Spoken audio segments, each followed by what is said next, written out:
You're listening to the Coach's Journey podcast, exposing the struggles and celebrating the successes in the life of coaches who are action takers and creating authentic impact in today's world. Whether you're just starting out, expanding your reach, or exploding your impact, you're in the right place right now. Stay tuned and be sure to subscribe to this podcast. Now, here are your hosts of the Coach's Journey podcast. I would just notice what people are talking about, what matters to them about their family. And people will talk about a lot of stuff. It would be the most interesting thing if I'm not listening to books or lectures or videos, I am listening to people or talking to people. That was incredible. So that was a good thing. But the reason I brought it up is that my emotional bandwidth was running out faster than financial.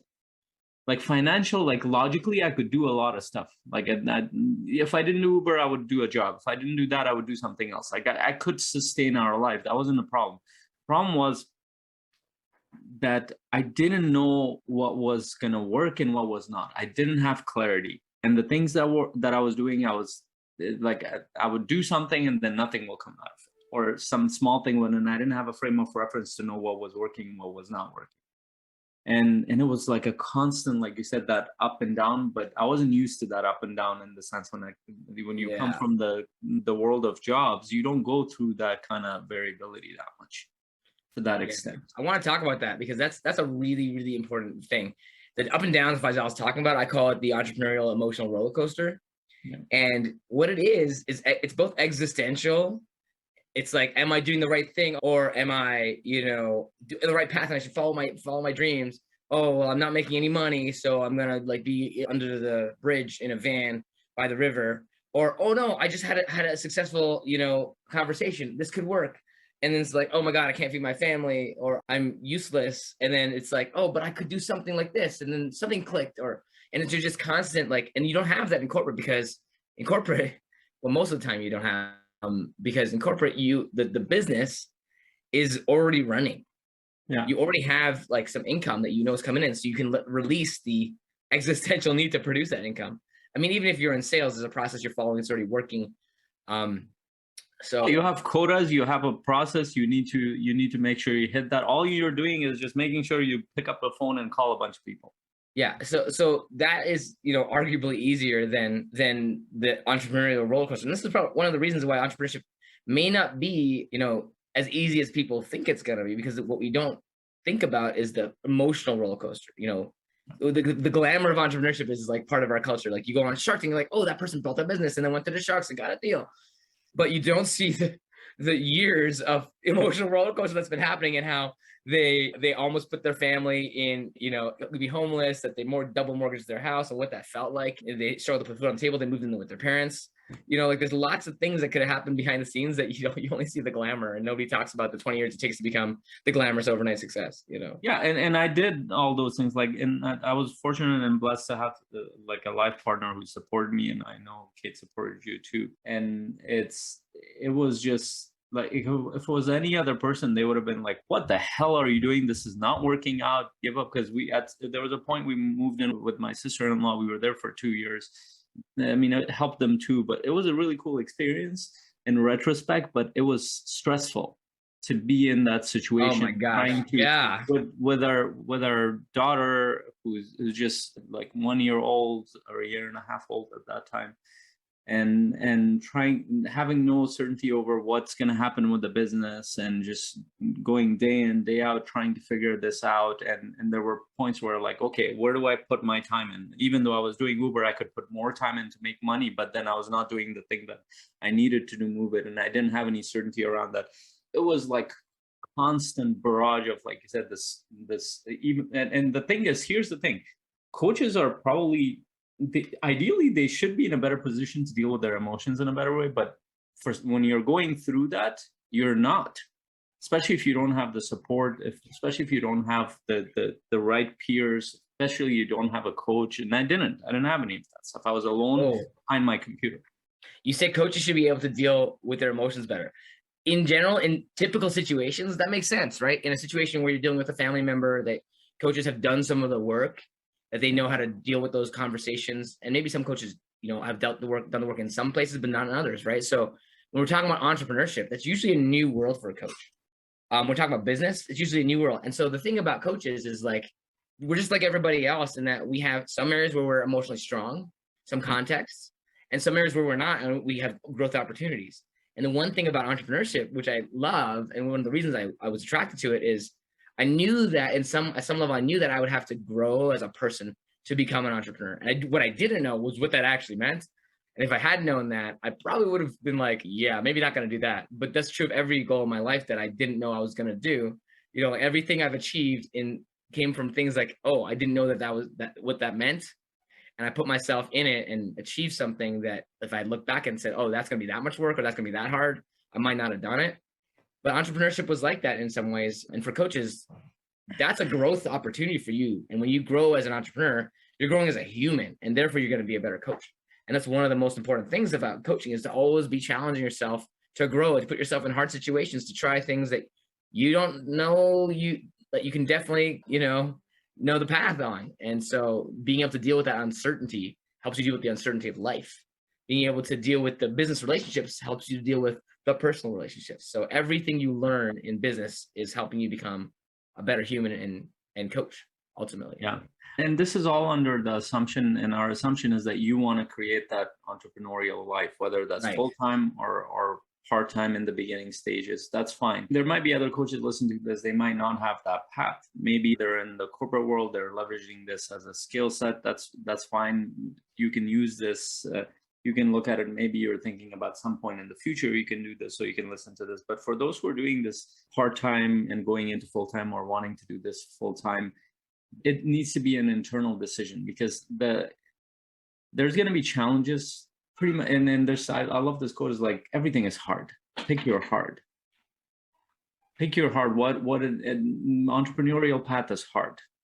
The corporate world is not easy. It has its own challenges. The job world is not easy. You deal with the effects of working too much, not being in the right culture. You have no control over that stuff. And for me, it was like, I didn't like the culture. I didn't like the values. I didn't like the culture. I didn't like the way they dealt with each other.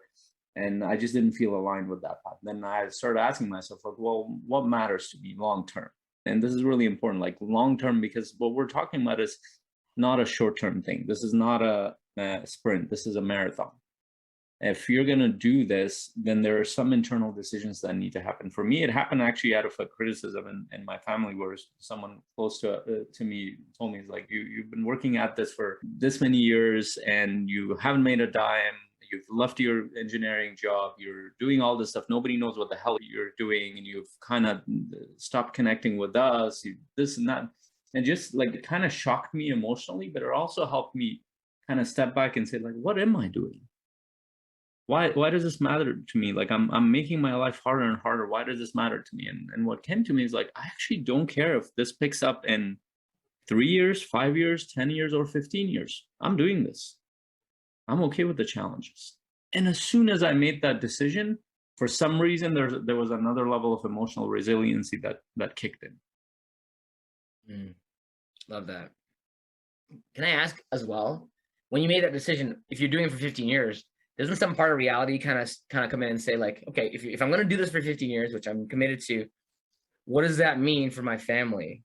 And what does that mean for like being able to support my family with income? Like, did that have, like, that's a real variable. It's not just an imaginary one, right? So it's not, and that's why, and this is where that's why I work a lot with my clients when we're doing the vision building session. And originally I started going into vision for that reason, because I really had to ask myself a lot of questions long term. So it wasn't just a question of, oh, I'm building this business in 5 years, 10 years. That was one question. Now I have a whole family. Like, the reality is that I have a daughter, I have my wife, and yeah, she's very supportive, but I need to put myself in her situation. What is she dealing with? She's constantly dealing with the fact that we can't do the things that we want to do. We have financial challenges. We're in debt a lot of times. How is she dealing with that emotion? How's that affecting her? How is that affecting our interaction? Like, we both have big families. How is that affecting our interaction with the rest? There's a lot in there. So it helped me, like, okay, if I'm going to build a vision, I need to pull her into that vision. Like, it can't be my vision. And so we had to kind of work through that. We went through a few challenging parts of our life and our relationship where we didn't know what we were doing. She was just hoping that this would work out just like I was hoping. But then I'm like, okay, I'm going to do this because this matters to me and my soul and who I am. I'm going to create this. But one promise I'll make is that I will never sacrifice us because of this. And I needed to communicate that. And when she was able to receive that, she knew that, okay, I can trust him to not do that. So when I'm saying that, okay, it would take 10 years, I'm still doing other things. If that took me working 50 hours of Uber per week, I'll do it. And I did. For 2-3 years, I did quite a bit of that, and I still continue on. I'm going to figure this out. But it didn't mean sacrificing that side of my life. And that required us to build a common vision that this is going to pick up. We're going to work through this together and move through that. And it was interesting that happened. We worked through that. We moved through that. At some point, I let go of the whole Uber stuff. Interestingly, I actually missed doing Uber after, because I got so busy. You still can do it when you want to. It's just not worth my time. Well, if you miss it and it brings you joy, you could do one every now and then, right? I can drive my car. It's like playing a musical instrument. If you really love playing an instrument, it might not be worth your time because you're not making any money at it, but you do it because you love it, right? So the main reason why I left it, because it was funny. I still remember there was this one weekend, because usually weekends I would do Uber. And the only day, like Sunday, I would finish a little bit early. But I remember I was sitting with Sarah. He's like, "Aren't you doing Uber?" And it was one of those things just happened. I just looked at Sarah and I was like, "I think we'll be fun." I actually enjoyed just being with the family, and I didn't need to do it just because some things were working in the background. Something more important, right? Something, and that was more valuable at the time. And then as business started picking up, I got more and more focused on that. Yeah, it just transitioned out in itself. But I think the important thing that I'm sharing here is that it can't, if you're a family, it can't just be your thing. And I love that you brought it. It can't just be your vision. You need to pull whoever is supporting you in that vision. Mm-hmm. And if you're not clear, you cannot communicate that, and you cannot understand their vision either. That's awesome. I loved hearing some more of your story. There are some things I didn't know. No, I want to know from your side, like what are some of the things that you went through in the beginning? Oh my gosh. Yeah. So I'll share how I got into coaching. It's truly accidental. And I didn't know coaching was a thing. I didn't know what it was, but I was in corporate. I was working at General Motors. I had a great job at GM, and I was an engineer also, just like you, Faisal, but I was building some really great tools for the company and doing. You were on the software end, right? It was manufacturing line and IT integration work. Okay. So it's helping those two systems communicate and share information so that we could use it. I was doing it on a bunch of projects, and they decided after 5 years of me doing this and building some systems out for the company and building a team up to do this kind of work, because it was really valuable work. They said, "Oh, we want you to come on and be a manager for one of our plants. We want you to manage all of our IT infrastructure for a manufacturing plant." And I was like, "Okay, that sounds cool." Like, I had no direction in my career. I was just like, whatever happens, just go in that direction. I never really, thought about where my career was heading. I never thought about what I wanted in life, really, or my career. I didn't have any sense of vision. So I wish I had like vision sessions to go to back then. But this is actually a point to those who think like they're watching some people who are successful, and the coaches might assume that they know what they're doing. Most people don't. No, I had no clue. I had no clue. This is a journey you're on. I still, sometimes I still don't know. But so I took the job, and I spent, this is a job where I was in charge of a team of people. And I had never been officially, in charge of a team of people. I didn't know how to do that. I just thought my job was engineering. I was like working on systems and things, and I was very, very good at systems and things. But I spent 2 years just like abjectly failing at my job. Like, I did not know what to do. I was working a lot. I was working hard. I had some accomplishments and some things, but they weren't really the role that I was meant to play in that company. I needed to be connecting people. I needed to be solving problems. I needed to be strategically thinking. And I wasn't doing any of that. I was just like thinking about systems all day. But I was working really hard because I felt the pressure of that. And I felt like all these requests and things that I didn't know how to accomplish. I didn't know how to leverage a team. And so I just kept on failing. I was working longer and longer hours. And I was working like sometimes 18-hour days. And I thought I was doing a great job. But one day, one of the executives pulled me aside and called me to his office and slammed the door behind me. And I was like, "Oh, this is not good." And I'm like, "Something's about to happen." He's like, "Daniel, you are failing at your job."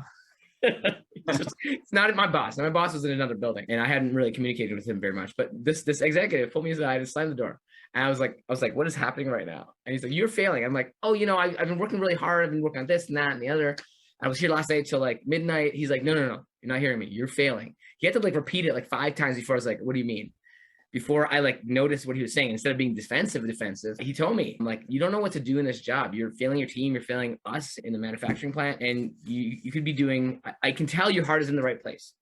I know you're trying really hard. I know you want to do a good job. I know you want to help the people around you, but you don't know how to do it. And so what I'm going to do for you is I'm going to mentor you. And by the way, at this point, I didn't like this guy. So I thought he was really direct and wasn't my style, just in general. But thank God he was being direct here, because I needed to be told. Someone needed to tell me, like, 2 years, I was just like complete failure. What? I didn't know. So after that meeting, I was like, man, I was reeling. But a couple of days later, I was like, oh my God, this is the first person in 2 years who's told me anything that in any way that they really care about me. And so I decided, maybe it was not less than a couple of days, it was like maybe the next day, I decided like I was going to make him proud. And then I was like, what did he do to me? What was that? It was like a form of coaching in a way. He was very direct. He challenged me. He challenged me to think differently and to step up and do something differently and to get help is what I needed. So he's pushing me in the direction that he knew that I wanted to go in. So in some form, it was coaching. And I'm like, that's so interesting. So after a little while, I realized like the coaching is the thing. So he mentored me and I started improving. And, the next year I went from having a like completely worst negative performance review to have a completely outstanding performance review from my boss, who was like, what happened? He didn't know, right? It was amazing experience. And what I learned through the process was like, you can do that to people. You can help them, move them along. And that's one way, is to like call them out and challenge them. And then I learned, there's this thing called coaching. And then I found out about coaching certifications and I went and got one. And I started going to business school just because I knew that, I wanted to build something and I wanted to also do coaching. And then eventually, over several years in this company after that, I still was mentored. And eventually I was like thought partnering with this mentor, and we were actually solving bigger and bigger problems for General Motors. And by the end of my time there, I had been promoted a few times and I had a company car and had a great salary. And I had a really high performance team, to make a long story short. And I was ready to quit my job. And at the same time, I didn't know what was waiting for me on the other side. So I quit my job. And at this point, my girlfriend at the time was in Chicago. So I had to move to Chicago, and she was just supporting me through this period of time. So I quit my job to become an entrepreneur, to start coaching. And I was there in Chicago I had no friends that I knew. I had no job. I lost my company car, all the benefits that I had. All my identity as a coach was like wrapped up in my previous life, right? As all my identity as a person was wrapped up in my previous life. And I was starting this new thing called coaching. And of course I had practiced at work. I coached colleagues and never been paid. How did you find out that coaching was a thing for you to go towards? Well, after I had that conversation with him, I found out that coaching was a thing. Okay. On the internet, and I learned about Brendan Burchard. Okay. That's where you and I met, is through coaching certification. And I got certified in 2013. And then I spent a couple years doing nothing with it because I still had a job and I wasn't like totally shifted in my identity. And I was just trying things with colleagues and so on. And then eventually when I quit my job in 2017, I still did not have a business. I still wasn't really coaching.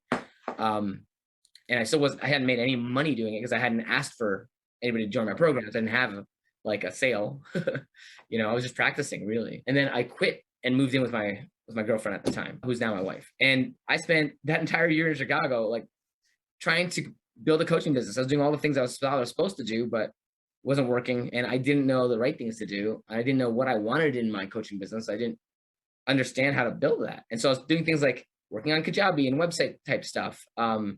And like, I literally did not need to do that. And it was so hard for me because I was really hitting those emotional challenges. Every day it was like, oh my gosh, okay, so I'm being supported by somebody else. Like I'm not earning my own way anymore. I'm just kind of like sucking the life out of my wife's money. It's like I'm living off somebody else. It didn't feel good. And that was another emotional barrier for me. And I spent a long time just trying really hard again, actually, and not really. And I spent the first year failing, to be honest. And I think it's because I wasn't ready to emotionally handle what was going on in my personal life. Like I lost all my identity. I was in a new town, no friends, no social life, no communities, no social activities that I had, no work, which is a big identity. Didn't have the thing I could be proud of. Right? I was really proud. I had a great job at GM. I had a company car. I was something, relatively, above average. And now I was basically failing at being nothing anyway. So it was a really hard transition. And if I was to go back, what I would say to anybody, if you can keep your job while you make money coaching, that might be an easier transition. because then you, at least when you make the transition, you already have something up and going. And the nice thing too is I learned a lot of coaching skills in my job. I had a really great playground. So if you can do coaching at your job, you're getting paid to coach. Just so you know, and that's a really positive thing. You're actually you're a paid coach, which I think sometimes we as coaches we tend to say like, oh, entrepreneurship is the only way you can do coaching. But I think it's really, really important and valuable to be able to coach in a job. And so if you have that opportunity, by all means, do it. And CMC can be a great support for you there too. But don't think entrepreneurship is the only way to coach. One of the best ways to get experience, and this is something that happened to me in my career, is working for somebody else as a coach. Yeah. That, especially at the beginning, that is like an amazing opportunity to grow your skills, to get paid to do it, and to really up your game. Because now you got to perform for somebody else. It's not just yourself. Because sometimes when you're performing for yourself, you don't have as much necessity.